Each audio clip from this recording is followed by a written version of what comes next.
Mantuve a mi novia durante años mientras estudiaba su maestría, pero el día que me dejó le pedí que se fuera de mi casa y de repente quiso volver para no quedarse en la calle.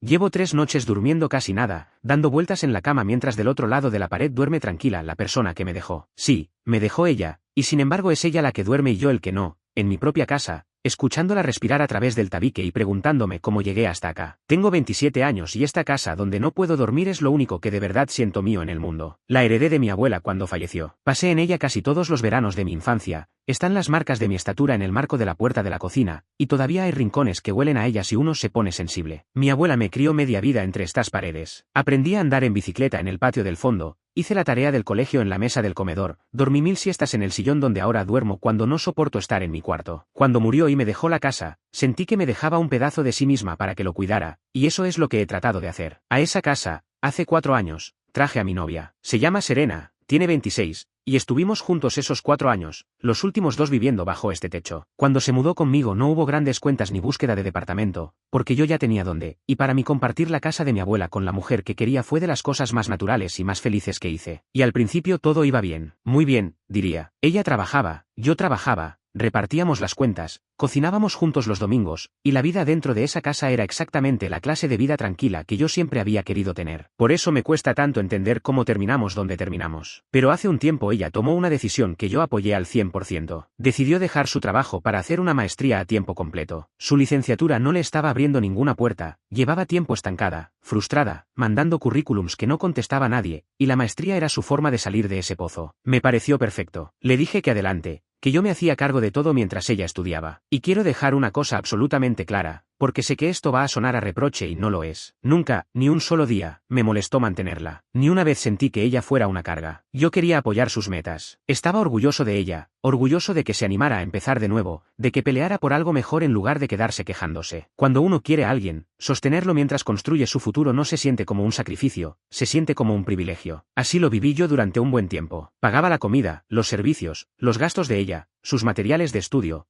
todo, y lo hacía contento. El programa de Serena es intenso, de verdad intenso. No es de esos donde vas 2 veces por semana y listo. Tiene clases pesadas, trabajos enormes, lecturas interminables, e incluso está tomando cursos en el verano, cuando todo el mundo descansa. Yo veía el esfuerzo que ella ponía y eso me motivaba a poner el mío. Así que mientras ella estudiaba, yo me convertí en 2 personas a la vez. Trabajaba a tiempo completo en mi empleo, y además me encargaba de la casa entera. Cocinaba, limpiaba, hacía las compras, mantenía todo en orden. No les voy a mentir y decir que era el amo de casa perfecto, porque no lo era. Trabajando todo el día, algunas cosas se me escapaban. Quizás la ropa tardaba un día de más en doblarse, quizás el baño no quedaba reluciente como una clínica. Pero les juro que el lugar estaba bien. Estaba limpio, estaba ordenado, era una casa donde yo podía invitar a un amigo sin sentir ni una pizca de vergüenza por cómo se veía o cómo olía. Y con la comida pasaba lo mismo. No soy ningún chef, no esperen platos de restaurante, pero me defiendo bien. Cocinaba cenas sencillas, caseras, comida de verdad. Nadie en esa casa pasó hambre ni comió mal por mi culpa. Me levantaba temprano, dejaba algo listo para que ella tuviera durante el día mientras estudiaba, volvía del trabajo y me ponía a cocinar otra vez. Lo hacía sin que me lo pidiera, porque pensaba que era mi forma de aportar al sueño de ella. Era mi manera de decirle, sin palabras, estoy de tu lado, banco tus metas, sostengo el barco mientras vos remás hacia tu título. Y entonces las cosas se empezaron a torcer, y todavía me cuesta entender bien cómo pasó. Los últimos meses fueron difíciles. El estrés de Serena se fue por las nubes a medida que la maestría se ponía más exigente, y esa tensión que ella traía de afuera se empezó a meter entre nosotros dos. Yo lo entiendo, ¿eh? Una persona bajo presión extrema no es la mejor versión de sí misma, eso lo sé, pero entenderlo no lo hacía menos doloroso de vivir. Serena empezó a no estar contenta con cómo yo hacía las cosas en la casa. La forma en que limpiaba no le gustaba. La forma en que cocinaba tampoco. Me decía que no cumplía con sus estándares, que las cosas no estaban como ella las quería. Y miren, capaz tenía razón en algún detalle, no voy a decir que yo era intocable, pero pasé de sentir que estaba ayudando a sentir que nada, absolutamente nada de lo que hacía era suficiente. Cocinaba y estaba mal, limpiaba y estaba mal, me rompía entre el trabajo y la casa y aún así estaba mal. Es una sensación rara, agotadora, la de esforzarte el doble y recibir el doble de reproches. Yo trataba de ser paciente. Me repetía que era el estrés,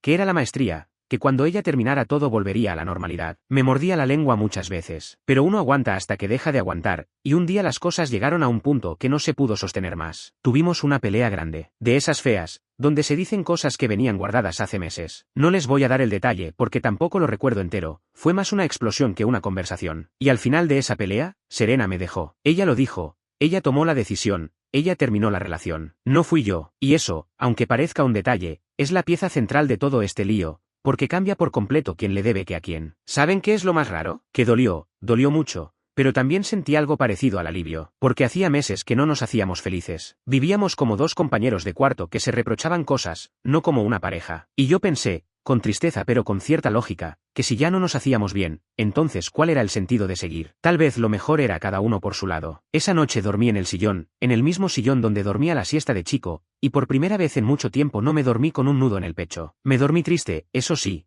pero con una tristeza distinta, una tristeza tranquila, como la que se siente cuando termina algo que ya venía doliendo de a poco. Pensé que lo peor había pasado, que equivocado estaba, pero al día siguiente apareció el problema de verdad, el que me trajo hasta acá a pedir opiniones. Porque una cosa es terminar una relación, y otra muy distinta es lo que pasa después cuando los dos viven bajo el mismo techo. Y ese techo, les recuerdo, es el de la casa de mi abuela. Es mío, solo mío. Serena nunca puso un peso en esa casa porque nunca hubo que ponerlo, era mi herencia. Así que cuando se calmaron un poco las aguas, le planteé lo que para mí era evidente. Si ya no éramos pareja, lo lógico era que ella se mudara y empezara su vida por su lado, como yo empezaría la mía. No se lo dije con crueldad, no la eché a la calle de un día para el otro. Le dije que se tomara su tiempo para organizarse, pero que el plan era que se fuera. Y ahí Serena me dijo que no estaba de acuerdo, que no tenía a dónde ir. Y técnicamente tiene razón, no tiene a dónde ir, y esa es la parte que me revuelve el estómago. La situación de Serena es complicada de verdad, no es un capricho. Su mamá y su padrastro viven en una casa rodante, sin espacio para nadie más, así que volver con su familia no es una opción real. Y no tiene amigos con un cuarto libre que la puedan acoger, al menos no por el tiempo que duraría la maestría. Está el tema del dinero, que es lo que más me hace dudar de todo. Serena, igual que yo, recibió una herencia. Su propia abuela le dejó una buena cantidad cuando falleció, pero ella usó casi todo ese dinero para pagar la matrícula de la maestría, que no es nada barata. Y quiero ser justo con ella en esto, porque sé cómo suena. Ella no malgastó esa plata en tonterías, no se la fundió en viajes ni en lujos. La invirtió en su educación, en su futuro, que es probablemente lo más sensato que se puede hacer con una herencia. El problema es que ahora está sin ese colchón, con los bolsillos vacíos, completamente atascada. No tiene ahorros para alquilar, no tiene ingresos porque dejó de trabajar para estudiar, y no tiene familia ni amigos que la reciban. Si yo la obligo a irse ya, ella tendría que abandonar la maestría. Así de simple y así de brutal. Sin un lugar estable donde vivir, no puede sostener un programa tan exigente, tendría que dejarlo, salir a buscar cualquier trabajo para pagar un alquiler, y tirar a la basura todo el esfuerzo y todo el dinero de la herencia que ya metió. Años de su vida, la plata de su abuela, todo perdido. Y ese es exactamente el nudo del asunto, el que me tiene partido en dos. Por un lado, esto es un desastre y no soy un monstruo, no quiero ver a Serena hundirse, no quiero ser el responsable de que tire su futuro por la borda. Pero por el otro lado, no me parece justo que yo tenga que seguir viviendo, en mi propia casa, en la casa de mi abuela, con la persona que decidió dejarme. No me parece sano para ninguno de los dos. Traté de buscar un punto medio. Le di un plazo. Le dije que tenía 45 días para organizar algo,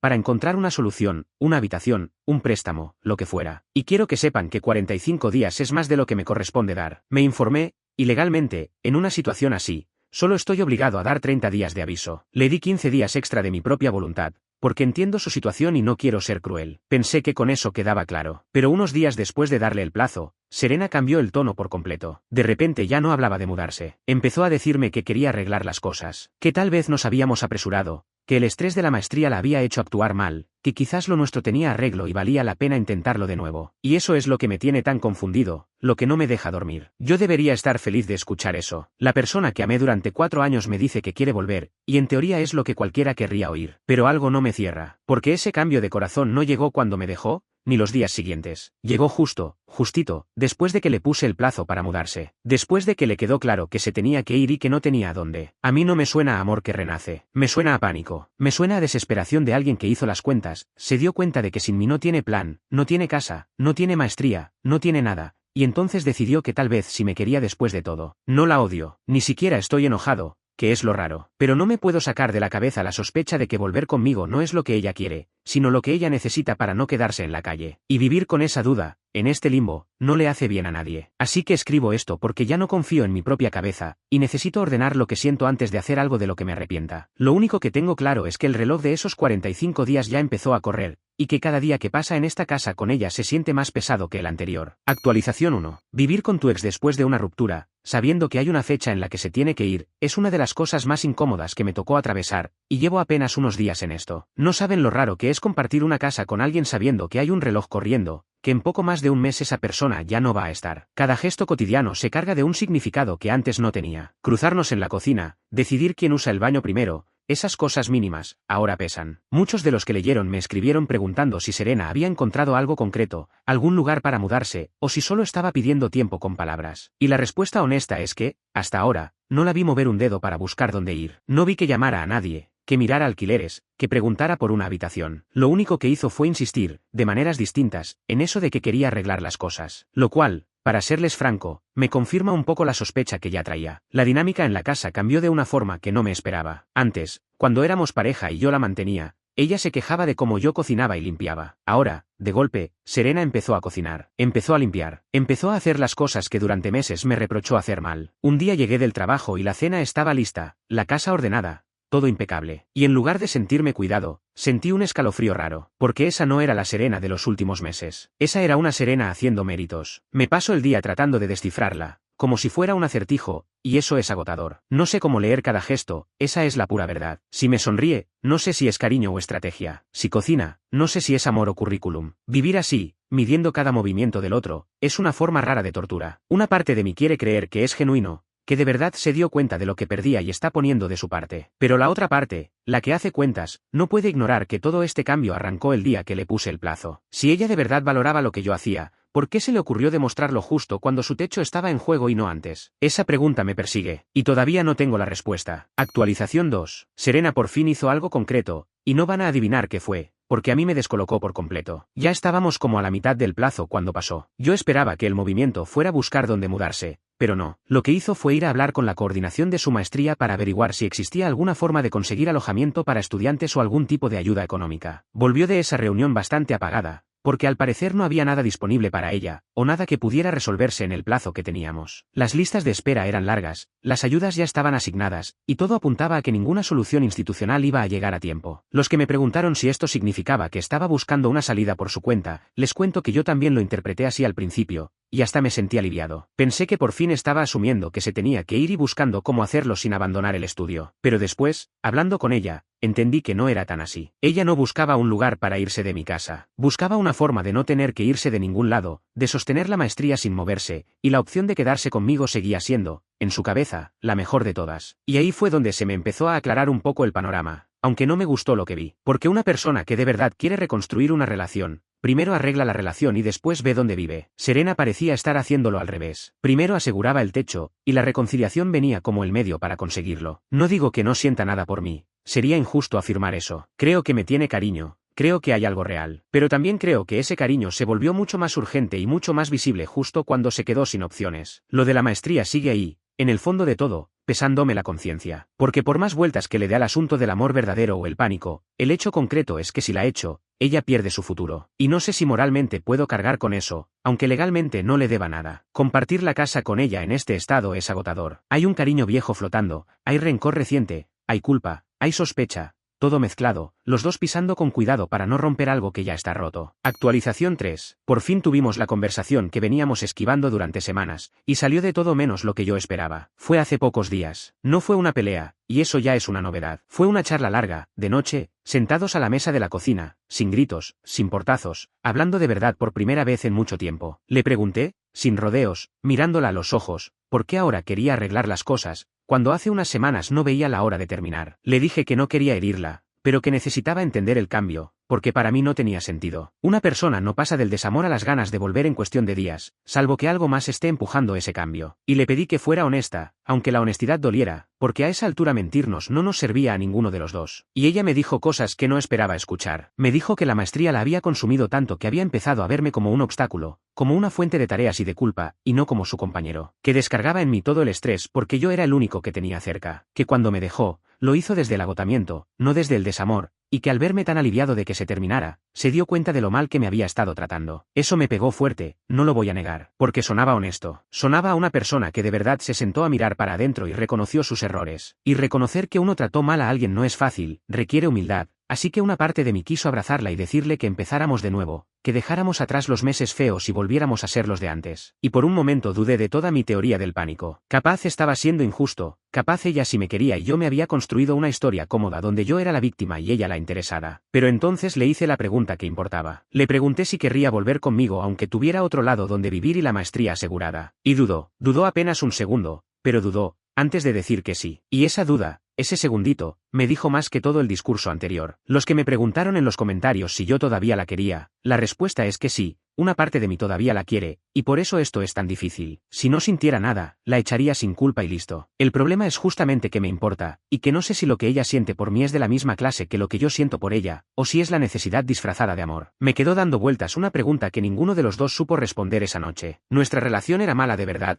o fue el estrés de la maestría el que la hizo ver mala por un tiempo? Porque si era el estrés, entonces tirar todo sería un error enorme. Pero si era mala de fondo y el estrés solo la destapó, entonces volver sería meterme de nuevo en un pozo del que ya había salido. Actualización 4. Encontré algo que no debería haber visto, y eso terminó de aclararme todo el panorama, aunque me hubiera gustado seguir sin saberlo. Para entonces faltaban menos de 2 semanas para que se cumpliera el plazo. Venía aguantando, conteniéndome, tratando a Serena con respeto aunque por dentro estuviera hecho un nudo. Pero un detalle pequeño destapó la olla. Una tarde encontré, sin buscarlo, que Serena había estado averiguando con una compañera de la maestría sobre la posibilidad de compartir un departamento, pero solo como último recurso y dejando bien en claro, según le escribió a la compañera, que su primera opción era arreglar conmigo porque le salía gratis. Esa palabra, gratis, no la inventé yo, la leí tal cual. Y aunque ya lo sospechaba, verlo escrito con esas letras me cayó como un balde de agua fría. Varios me habían escrito advirtiéndome que tuviera cuidado, que no me dejara llevar solo por la culpa, y debo decir que tenían razón. Porque ahí, leyendo esa palabra, entendí que mi sospecha no era paranoia ni una excusa que me inventé para sentirme mejor. Para Serena, yo era, antes que nada, la opción que le salía gratis. El cariño podía ser real, no lo descarto, pero estaba ordenado debajo de la conveniencia, no por encima. Lo hablé con ella, le dije lo que había visto, y no lo negó. Lloró, se disculpó, me dijo que estaba desesperada y que no sabía qué hacer. Y le creí que estaba desesperada de verdad,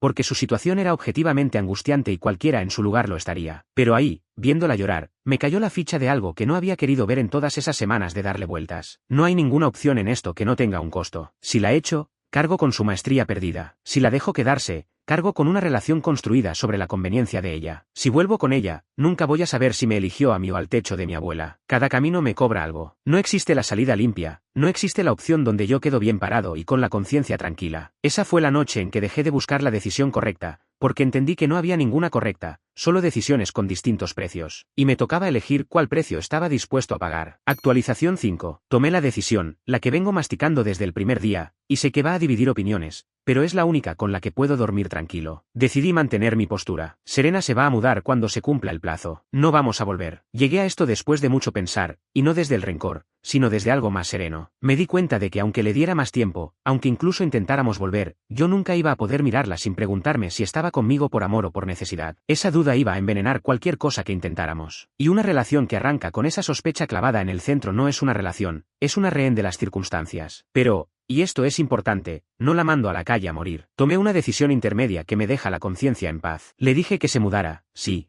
pero le ofrecí, sin que me lo pidiera, ayudarla con el primer mes de alquiler de una habitación, para que pueda instalarse en algún lado y no abandonar la maestría. No es mi obligación, no le debo absolutamente nada, y muchos me dirían que con eso ya estoy regalando de más. Pero no soy capaz de dormir sabiendo que la dejé sin ninguna red. No quiero ganar este asunto a costa de hundir a alguien que durante 4 años fue importante para mí. Es mi forma de cerrar esto sin volverme alguien que no quiero ser, alguien duro, alguien que se cobra el dolor que le hicieron. Prefiero perder algo de plata antes que perder la clase de persona que soy. La reacción de Serena fue una mezcla rara. Por un lado, alivio, porque la ayuda con el alquiler le resuelve el problema inmediato y le salva la maestría. Por el otro, una tristeza genuina que, ahora que lo pienso, capaz era la prueba de que sí había algo real entre nosotros. Los que me preguntaron si me arrepentí al verla triste, les confieso que por un segundo flaqueé. Pero después entendí que su tristeza no cambiaba el fondo del asunto. Se puede querer a alguien y aún así no ser bueno el uno para el otro. Las dos cosas pueden ser verdad al mismo tiempo, y aprender eso fue lo más duro de todo esto. Actualización 6. Acá estoy de nuevo, esta vez para cerrar la historia, porque ya se asentó el polvo y porque a mí mismo me hace falta ponerle un final a todo esto. Lo resumo de entrada para los ansiosos. Serena se mudó. Encontró una habitación para alquilar cerca de su universidad,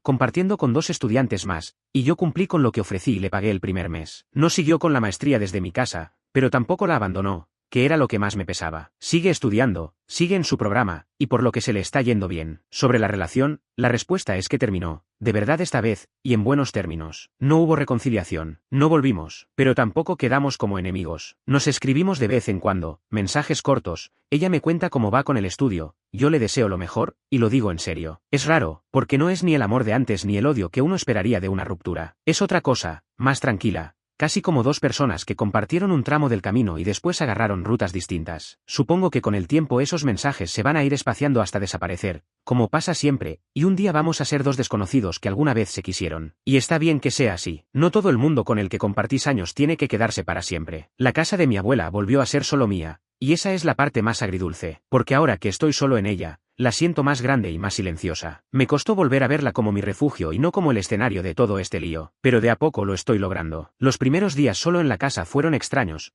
casi fantasmales. Encontraba rastros de ella por todos lados, un libro olvidado, un cargador, el aroma de su champú que tardó en irse del baño. Cada uno de esos rastros era un pinchazo, pero los fui guardando en una caja, se la hice llegar, y con cada objeto que salía de la casa sentía que recuperaba un poco de mi espacio y de mi cabeza. Volví a poner las cosas donde a mí me gustan, volví a cocinar mis cenas sencillas sin que nadie las critique, volví a invitar a un par de amigos sin que el aire estuviera cargado de tensión. La casa volvió a oler a lo que olía antes, a mi abuela, a mi infancia, a un lugar donde estoy en paz. Y aunque suene tonto, una noche, ordenando unos papeles viejos, encontré una foto de mi abuela en ese mismo comedor, sonriendo, y sentí que de alguna forma me decía que había hecho lo correcto al cuidar lo que ella me dejó. Hubo una pregunta que me quedó clavada en el pecho durante todo este proceso, una que muchos de ustedes también me hicieron, y es la más incómoda de todas. Si Serena no hubiera tenido el problema de la casa, si hubiera tenido a dónde ir y la maestría asegurada, ¿habría dudado en pedirle que se fuera? Y la respuesta honesta, la que me costó admitir, es que no. No habría dudado ni un segundo. Le habría deseado suerte y la habría ayudado a hacer las valijas el mismo día. Y date cuenta de lo que eso significa, porque a mí me cambió algo entenderlo. Significa que toda mi culpa,